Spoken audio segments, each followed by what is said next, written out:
Hey everybody, it's JJ here, and welcome back to the channel. Tonight, I am going to be talking about a book I just finished reading, and that, of course, is Worlds Collide by Clint Hall. Now, full disclosure on this. Clint is actually a friend of mine within the writing community. I know him. I've been on his podcast. He's been on my podcast. We've hung out together at Realm Makers. He's a good guy, good friend, but I'm going to talk about this book the same way I talk about every book on this channel. I'm not going to be biased. I'm going to talk about what I enjoyed. I'm going to talk about who it's for, and I'm even going to talk about the things that I might not have enjoyed. So let's get into it. If you've ever picked up a science fiction book or a fantasy story that really kind of breaks your expectations, that's what I felt whenever I picked up Worlds Collide. I really wasn't knowing what to expect. I knew Clint was putting out these podcast interviews or like these mini podcasts where he was talking about the book, but I hadn't listened to any of them. I had seen the cover. I knew what was happening with the launch party at Realm Makers because I work with Realm Makers. So I knew all these different things that were happening, but I didn't know much about the book. And when I heard about the book, when I was at the conference and I kind of sat down and I read the cover, I was like, ooh, this sounds interesting. I might have to check this out. Now, this book has a big setup that takes place, I think, like 10,000 years before this story ever happens. There are 5 cosmic beings who are sort of battling each other for position or whatever, and in the battle, they end up like hurting each other, mortally wounded. And you get a lot of this when you go and listen to Clint's podcasts on some of the elements leading up to the story. But what they did is they each created a world with a civilization. And so there's 5 worlds, and they're on a collision course with one another. And the people on these planets have one objective: destroy all the other planets, or you're going to be destroyed by colliding with them. So you have one race that's the dragons, one race that is the war machines. These are the ones that are, I think they're called lions. And then you have the race that is the wolves and the serpents and the phoenix. And each one of these fights warfare in a different way. Some are more technologically advanced than the others, and others are a little bit more primitive in their approach to fighting battles. So when I look at each one of these, you have a POV character that's set in each one of these different races. And so there's 5 distinct POVs. Now that can get confusing, and at first I was like, oh, Clint, what are you doing? But as the story progressed, I really respected the way Clint drew out these characters and gave them their own distinct voices. When I look at the ones that I really enjoyed the most, that of course would be Song. Song started out as the character that I honestly did not like. She drove me crazy. I thought she was too devoted to her code, and I thought she was doing things just based off a sense of duty. And that is, she is a warrior, and she wants to kill the other races. She is a part of the dragons, and the dragons sort of are just like the cold-hearted type of mentality. There is no room for gray. It's A, B, black, white, it doesn't matter. But the way he developed her arc over the course of the story really made me fall in love with her as a character. The next character I really liked is Fallon. Fallon is a unique character, and she basically is being denied what is rightfully hers. She should be the queen. She should be on the throne, and she's being denied that. And because she's being denied that, she's a little cunning.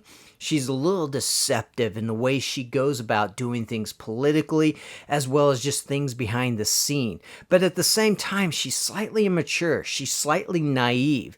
And part of me, the way he ends this arc, wonders, is she trusting the right people? And so there's a unique arc with Fallon in the fact that, she is sort of growing into this role because she's not quite where she needs to be in the story, but I loved her.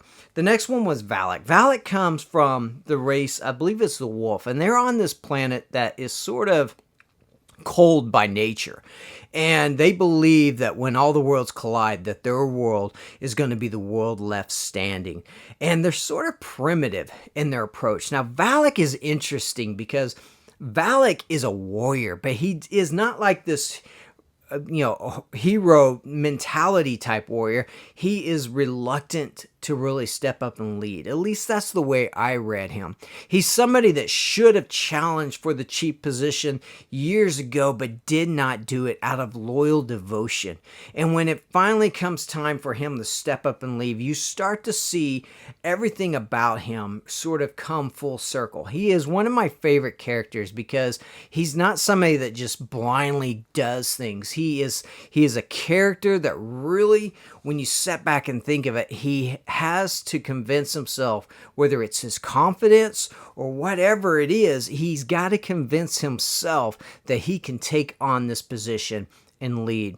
Next one is Kofi. Kofi is an interesting character. Kofi is one of those characters on this race that really frustrated me in the best ways possible.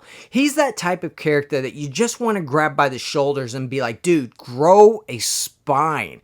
And as his character progresses through the story, I really began to connect with him because I understand what it means to be insecure, but yet at the same time to do things out of a hopeless devotion as well, and to do things to just save your own skin in a way. And Kofi is one of those characters that, yes, he frustrated me by his choices, but at the same time, I loved him.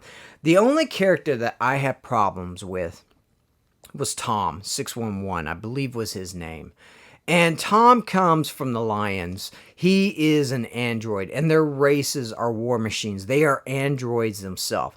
I never felt an emotional connection to Tom. Now, I'm going to say that by also saying maybe that was Clint's intention, was for you not to feel an emotional connection towards Tom, because he is an android. He is a machine.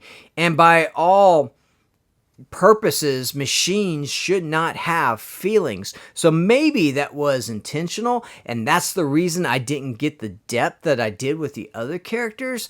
But maybe if that's what it is, then hats off to Clint, because quite frankly, it was a genius way to write him. So those are the characters in the stories, and that is Song and Kofi and Valak. And the thing I loved about this story was not necessarily the situation and the premise. It wasn't the space battles. It wasn't the action. It was the characters. And I actually messaged Clint on, over the weekend when I was finishing this book, and I said, look, dude, I'm not saying this because you're a friend. I'm saying this because I truly mean it. I haven't cared about characters this much in a story since I read Red Rising, and I don't say that lightly. These characters were all unique, and they didn't feel as if they were relatable in any way. They were aspiring characters because they were all just ordinary people, and the way they made decisions was so realistic because you could tell they were making these decisions based upon the situation, and sometimes the decision wasn't necessarily the right one in the moment. These characters are the type of characters that stay with you long after you close the last page, and you can't help but ask yourself the next question: where are they going to go from here? So anyway, Worlds Collide by Clint Hall. This will go under my rating system of probably 4.5 stars, meaning it's not in my top 10 favorite books of all time, But that doesn't matter. It's 4.5 stars, which means I would reread this. And when the next book comes out in the trilogy, I certainly will be going back and doing a reread of this just to be able to catch the things that maybe I haven't necessarily caught on this first read. So there it is, Worlds Collide by Clint Hall.